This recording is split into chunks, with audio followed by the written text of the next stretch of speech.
Coming in at number 10, we have the Heart Feaster. This is one thing that I will never want in my life, and I am pretty confident that it will never happen to me, and that is sleep paralysis. Being stuck in a state where you can't move as you hallucinate in the dark sounds like something so villainous even Freddy Krueger wouldn't do it. He'd be like, at least kill them after, don't just let them sit there all night, that's gross. Luckily I sleep like a log, so there's no chance anything like that is going to happen to me, but for some others this can happen quite often. When people are stuck in sleep paralysis, it can be something as simple as having the feeling that someone is watching you as you are sleeping, while other people will have the Heart Feaster. A story online talked about a horrible entity that would come visit someone as they slept. They named this beast the Heart Feaster because it would lurk into their room when they couldn't move and then it would crawl on top of them. The creature looked like its body was made out of a dark crimson and it had long fingers that were almost like claws. Its face resembled a demon with a long pointed nose and jagged teeth. While this person was stuck and unable to move, the Heart Feaster would reach its long piercing fingers into their chest and pull out their heart and start eating it in front of them. Wow. At number 9 we have the Stalker. This next story was told by a young boy who grew up in a very old house. He said strange creaking noises coming from all over the home at any time of night was very common, but what wasn't common was something called the Stalker. Every now and again he would see something out of the corner of his eye. He wouldn't think that it was anything and he would just go on about his business. That was until he saw it. It was something he called the Stalker. He said it looked like the girl from The Ring, but it was on all fours. When he looked at it, the Stalker just stayed in one spot for what felt like an eternity. The ghost was locked in one spot until it scampered into another room. He told his parents about it, but he brushed it off and said it was a dream. However, our writer was certain that it happened because he went to investigate the spot where the Stalker was, and there were 2 wet handprints on the floor. At number 8 we have a short one. Some of my favorite ghost stories are the short ones. It's impressive what you can do with a few sentences. This one goes like this. I woke to the baby monitor crackling with a voice comforting my firstborn. As I adjusted to my new position, my arm brushed my wife sleeping next to me. Ooh, that is creepy. Coming in at number 7 we have imaginary friends. You would be surprised how many kids have imaginary friends that end up being ghosts. In fact, I did a multi-part series on Most Amazing Top 10 all about this. One of the most horrific stories I read about this was a young boy and girl used to have the same imaginary friend. It was just a voice that they would hear. It kept telling them to go into the woods behind their home. They would just ignore it and they really didn't think much of it. In fact, they didn't even know that the other sibling was hearing the voice until they brought it up with each other years later. The scariest part about this was when their younger sister, who was just old enough to talk, started saying that she could hear a voice that told her to go play outside in the trees. Ho ho. Coming in at number 6 we have glowing eyes. A girl was walking home late one night and she can feel something is off. She's not sure what it could be, but she knows she doesn't feel safe. She looks back over her shoulder and she sees a tall man in a trench coat who seems to be swaying side to side as he walks towards her. He's about 30 feet away and she can't make out his face except for a massive grin. This is obviously extremely frightening, so this young lady starts to move quickly, but it seems no matter how fast she moves, he keeps gaining on her. Eventually, she starts running and she can hear laughter start to come from behind her. She's now sprinting and looks back over her shoulder to see how close this man is, and the last thing she sees is the man right behind her with his massive eyes that are glowing red. Coming in at number 5 we have grave robbers. This is a pretty famous story about 2 young boys who wanted to give a scare to their friends. Now, is this story true or is it just an urban legend? It's hard to tell. Apparently there were 2 kids who loved to play pranks on people. One day they decided they wanted to play the ultimate prank by digging up a dead body and scaring their friends with it. So they went to the local graveyard in the middle of the night and they started digging. When they finally worked their way down to the body, they started cheering in excitement. The people living nearby heard the noises and they thought that the dead were rising from their graves. They ran and attacked the 2 boys, mistaking them for zombies. They were both killed and now their ghosts haunt the graveyard. Coming at number 4 we have voodoo priestesses of New Orleans. New Orleans has a long history of voodoo, and apparently there are people who live out in the bayou who have found a way to communicate with the dead. They will talk to the spirits of the dead who have been left to walk the earth without anyone to listen to them. Because these voodoo practitioners have spent the time learning how to talk to spirits, they can command power over them. They can use the dark magic of the dead to cast spells on people, bringing them misfortune. That really sounds like it sucks. Coming at number 3 we have another short one. Alright, we have room for one more short scary ghost story before I hit you with the top 2. I think this one might be my favorite short ghost story of all time, and it goes like this. My daughter won't stop crying and screaming in the middle of the night. I visit her grave and ask her to stop, but it doesn't help. Oh, that gives me goosebumps. Coming in at number 2, we have My Friend in the Basement. A young girl who is about 5 years old moves into a new home with her mom. The two of them love the place, but the mother notices something strange about her daughter. She spends a lot of time in the basement, talking and laughing like there's someone there. Sometimes she'll walk down to check on her to see who she's talking to, and every time there's no one there.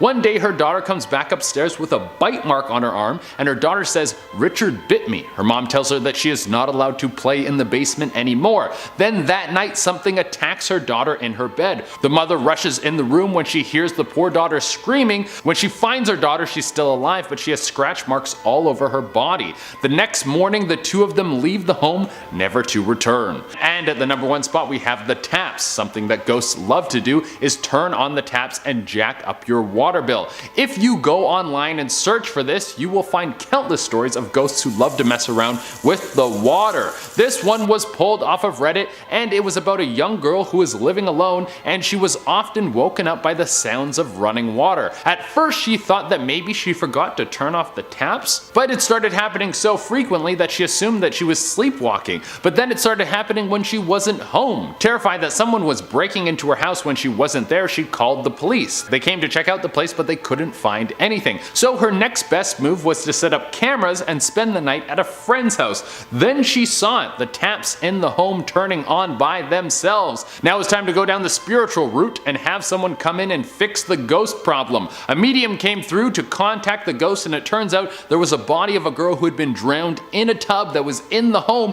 who had been buried under the house. That is spooky. Starting off this list, in our number 10 spot, we have the single braid story. The road that runs along the campus of the Chinese University of Hong Kong is referred to as Single Braid Road, and this is the story that gave it that name. On a cold night, a girl with a long braid in her hair went to great lengths in order to sneak into Hong Kong from the mainland with her boyfriend. They boarded a train to head into the city when they saw police on the train checking people's identification. Because she wasn't supposed to be there and had snuck in, she decided the only thing to do would be to try and jump off of the moving train. In a gruesome turn of events, her braid ended up getting stuck in the window and ripped off all of the skin from her scalp and face. The girl stumbled onto the road where she collapsed and died. Throughout all of this, her boyfriend continued on the train, went into the city, got a new job, and pretended like the girl never existed. Flash forward to another night when a male student is walking alone on Single Braid Road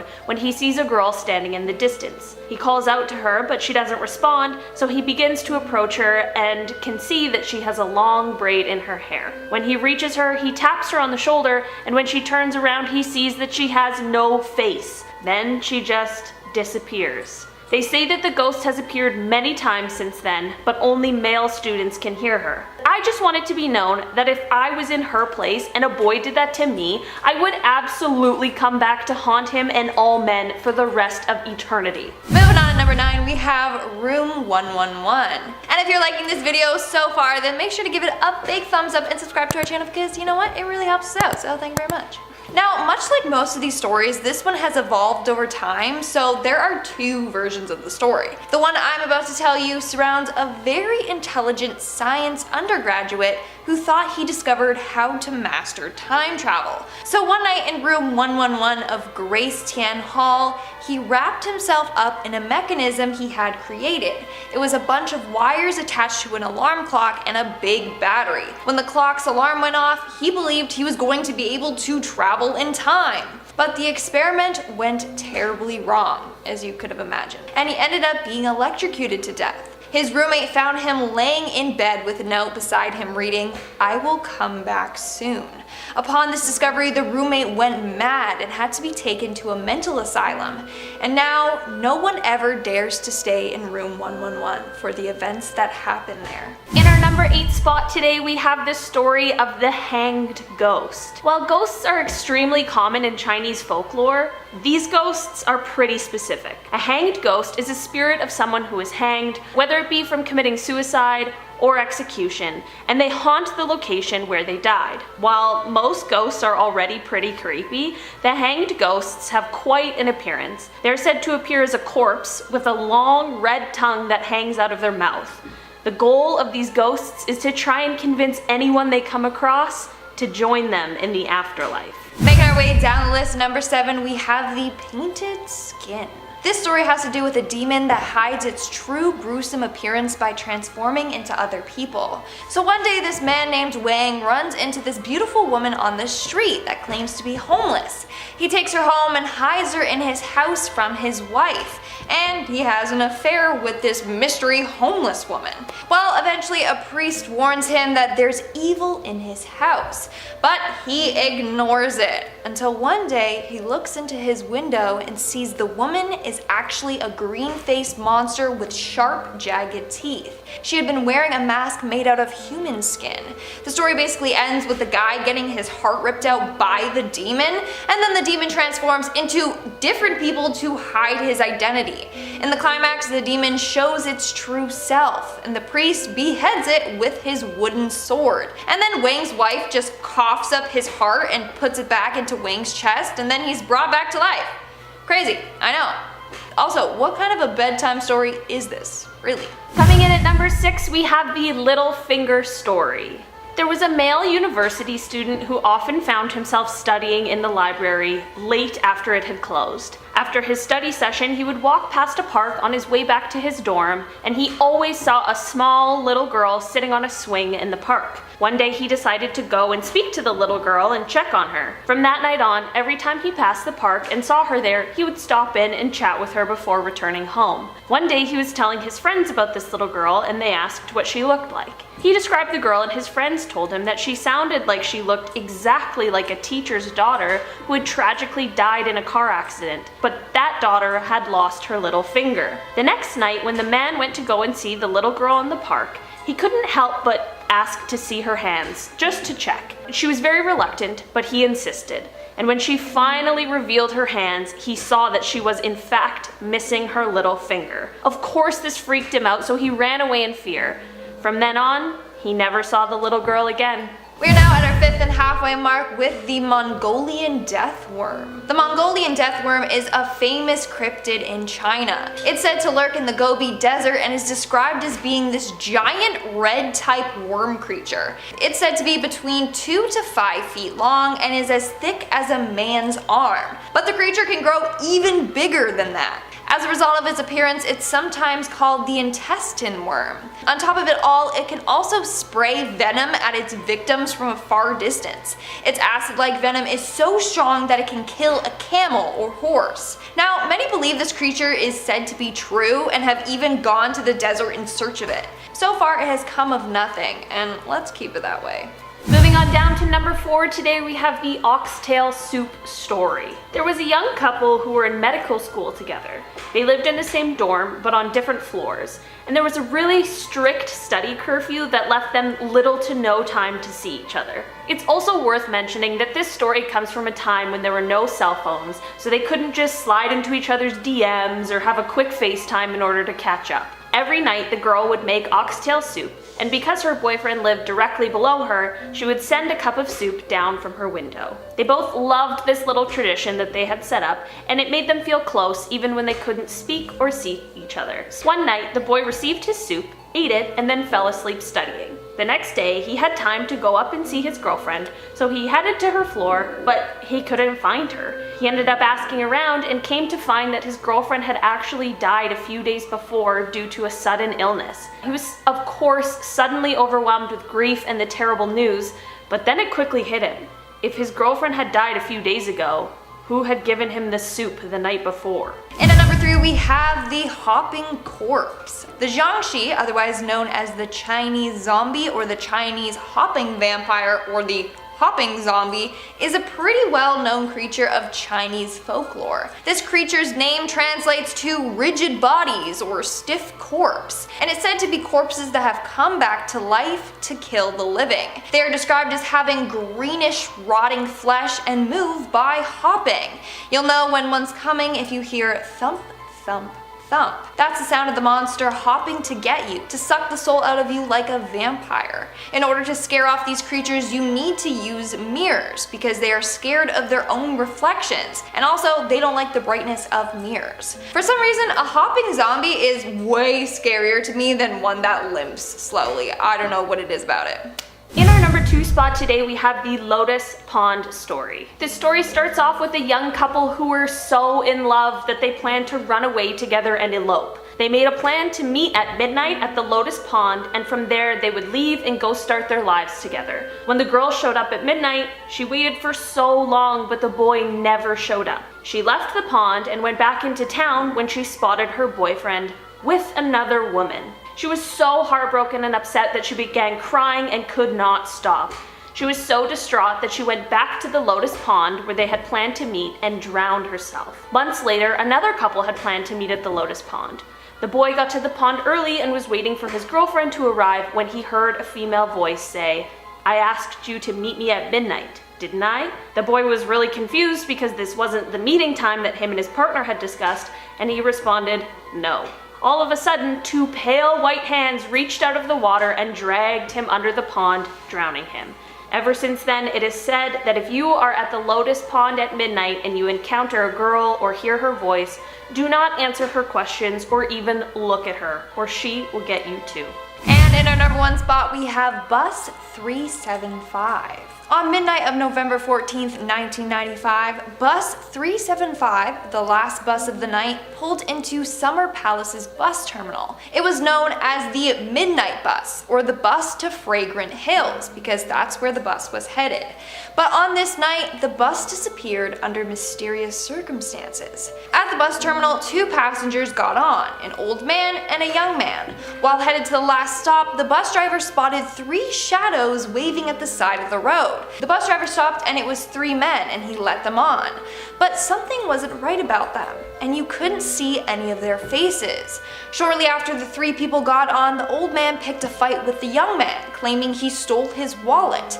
The argument got so bad that they got kicked off of the bus. When they got off and the bus zoomed away, the old man was no longer angry, and he told the young man that he had just saved their lives. The 3 passengers that got on were ghosts. He noticed that they didn't have any feet and that they were floating. The next day, the 2 learned that Bus 375 vanished, only to be found 3 days later at the bottom of a lake. Inside the bus, there were 3 decomposed corpses. Now, some believe that this is a true story, and to this day, it remains an unsolved mystery. Starting off at number 10 now, we have Leave. This one comes from a Reddit user who owes his life to a stranger or some supernatural force. See what you guys think. They say, "I was stationed in Seoul, South Korea several years ago. I was taking a shower in my room, and when I got out, the word leave was written in small letters in the fog on the bathroom mirror. I don't have a roommate because we get our own private rooms there. A little freaked out, I decided to do exactly that. I left. I went off for some Korean barbecue and wandered the city a bit. I came back a couple of hours later to find the barracks were evacuated and half burnt to the ground. The fire was pinpointed to faulty electrical wiring that caught some insulation on fire inside the walls. Someone or something knew that was going to happen, and to this day, whatever that something was,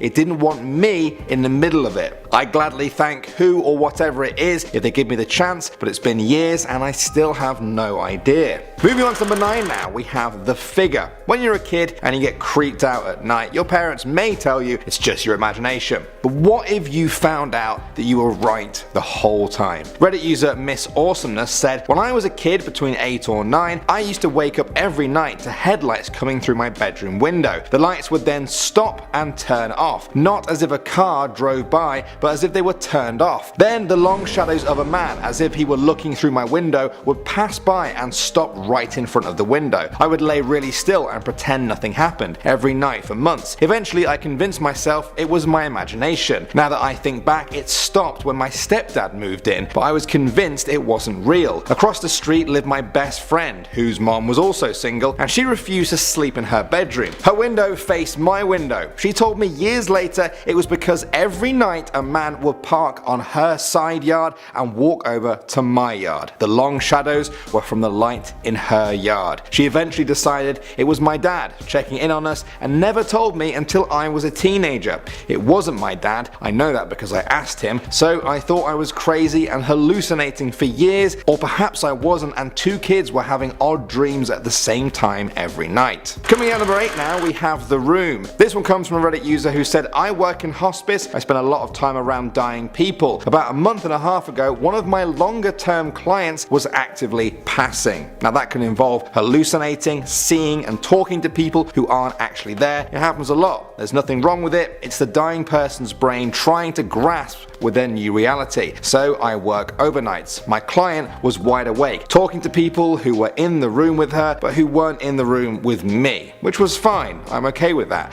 Until she started describing people I knew who had passed. I almost quit my job that night and told myself I wouldn't return to her. Most of the rest of her hospice care team started quitting in the next few days, and I ended up staying with her until the very end. That one weird night was the only time she was talking to my dead family members. I'm still kind of messed up over it. Next up, number 7 now, we have The Creature. Do you guys believe in Bigfoot? We've talked about that a lot in urban legend videos. Is this story related to that? Reddit user The Glitter Band said, I get insomnia. It was one of those nights and I was sitting out on my back porch at about 4 AM smoking a cigarette. It was one of these eerie nights where there is absolutely no breeze and it's just completely quiet out. We have woods behind our house, and as I was sitting there, I see this person making his way through the canopy of the trees, like jumping from tree to tree, 30 or 40 feet up in the air. I was absolutely stunned and just sat there, dumbly too afraid and confused to even get up and run inside the house. This person or thing or whatever it was stopped directly behind my house and looked at me. At this point it's about 50 feet away and maybe 40 feet up in the air. It pauses for about 5 seconds staring in my direction. I'm absolutely certain that it wasn't an animal. Its body was human shaped and it definitely wasn't a raccoon, bear or any of the other things people might have suggested it was. But the way it was moving through the trees definitely was not human. No human, I don't care how fit they are, could move like that. It was too dark to make out that much detail of the face, clothing or anything like that. After about 5 seconds of looking at me, it turns away and takes off the same way it had been going before, just leaping from tree to tree at a fast pace. Within a few more seconds, it was out of sight. Moving on to number 6 now, we have True or False. This one comes from Reddit user The Ambush Bug. I'm going to jump right into it and we'll discuss it after. They said, in 4th or 5th grade, we stopped all of our classes for the day. 2 people came into our classroom, a man and a woman, and they didn't say why they were there or where they had come from. They handed out questionnaire booklets that seemed like standardized tests, except for the questions within them. 50 or so questions, all of them true or false format, but with really weird content. Some that I can remember were true or false, worms talk to trucks, and true or false, apples are blue. We all answered them while looking really confused, and our teachers were silent the entire time. The next day, nobody said a word about the test. I remember asking people what they were, but nobody could recall where the people were from. We never saw them again, and no faculty of the school ever once mentioned a test. We didn't have them the next year and had never had them before. I still have no clue what they wanted from us. Alright, what is going on there, guys? That sounds like something out of a movie, like some sort of creepy CIA stuff. Moving on to number 5 now, we have teleportation. Do you guys believe that teleportation can happen? This story makes it sound like you just have to believe really hard to make it happen. Reddit user Evangelina1021 said, I always remember this and do not have an explanation for it. When I was about 4 or 5 years old, I remember waking up in the middle of the night and walking to the stairs. I remember closing my eyes for a second at the top of the stairs, and when I opened them, I would be at the bottom of the stairs. I would run upstairs and close my eyes, and the same thing would happen again. It happened at least 4 or 5 times until my parents called me to go to bed because they could hear me run up the stairs. It's weird because I was totally wide awake and do not have a history with sleepwalking. I still think about it and wonder how that was possible. Next up at number 4 now, we have the boats. This one comes from Reddit user Risa, and if you can solve this mystery, guys, there's a massive monetary reward for you at the end of it. I'm serious, you're about to see why. They said, my uncle never had a chance to meet him, hired a small yacht with a small group of friends and were going to use it to do sailing holidays as a business. Anyway, they radioed in very early one morning saying they were out of petrol off the coast and were told they would receive petrol in the morning. They went to deliver petrol and never found the boat. They have only ever found one life donut ring, and that's it. They think the boat was pirated, and we have reports that they're still alive in different countries, but they've never been substantiated. They also have a sneaking suspicion that the yacht owner had something to do with it, as he acted so dodgy after it all went down. They literally have absolutely no idea what happened. There were no other ships in the area at the time. They thought they could have been run over and sank by a larger ship. Anyway, it's called the Patanela. There is still a huge reward out for any info. Coming in number 3 now, we have pizza time. This one comes from Reddit user Math the username, who said, I was 18 and my brother Chris was 16. I also have a brother James who was 5 at the time. We had just moved into an older house that used to be 3 apartments. We just about finished unpacking and we designated rooms. James's room was directly above the living room with a staircase. James went up to discover his new room, and Chris and I took a short walk around the neighborhood. We got back and were sitting in the living room just talking. My mom says she's going to get pizza for dinner and leaves. She took a fairly long time, which is normal for her. I think she really enjoys the small breaks she gets when she can leave the house without James, and I never object to babysitting. Besides, James is plenty occupied with his new room. Chris and I are just talking in the living room. James is super excited about his new room. We hear him running and stomping around upstairs, opening and closing doors. Sometimes he slams the doors pretty hard, but whatever, he is a kid. I assumed he fell asleep since the noise stopped eventually. I hear my mom's car pull up. I get up to meet her in the kitchen. My mom comes in carrying soda. James follows directly behind her carrying the food, yelling pizza time. She took him with her to get dinner. Chris and I just looked at each other, taking way too long to comprehend what was happening and what was making that noise upstairs. Next up, number 2 now, we have John. This one is just straight up creepy. If they are telling the truth about the details of this story, then I have no idea what the explanation is. Reddit user CatGib13 said, when my son was about 2 or 3, he wouldn't go to sleep, so I let him in my bed. My husband was asleep, so I told my boy he had to look at his books quietly when I read mine. He was good for a bit, but then he started reading the book, actually reading the words out loud, slowly. Now he couldn't read, and it was never a book we had read to him yet. It wasn't memorization. I asked him how he knew what it said, and he replied, my friend John is telling me. He talked to John whenever he played. He divided his Matchbox cars into 2 piles and talked to his friend. He also claimed he lived in his nursery closet. At age 4, we moved him into his big boy room, and now that he's 16, he refuses to even step into the nursery. He hasn't been in there since we moved him out. When I asked why, he says he doesn't know, but it gives him the creeps and the hairs on his arm stand up even thinking about it. That doesn't bother anyone else. I don't actually know what the explanation for that story is. Maybe the kid could read better than they thought, or maybe the spirit of a dead man called John was reading out loud to him at night.